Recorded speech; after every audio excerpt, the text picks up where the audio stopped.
هیچ بەهانەیەک نییە بۆ حکوومەتی عێراقی کە نەبێتە ئەندامی دادگاکە و دادگای ناوگراوە جگە لە نیاز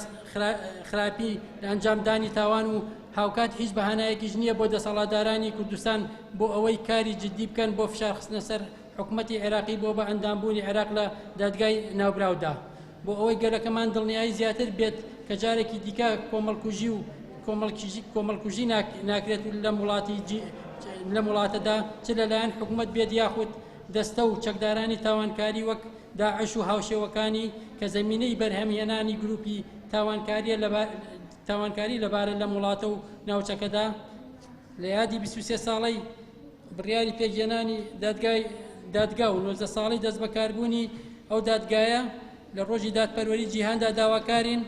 حکوومەتی هەرێمی کوردستان فشار بخاتە سەر حکوومەتی ناوەند بۆ ئەوەی بە پەیماننامەی ڕۆماوە و واژۆ بکات و ببێتە ئەندامی دادگای تاوانی نێودەوڵەتی.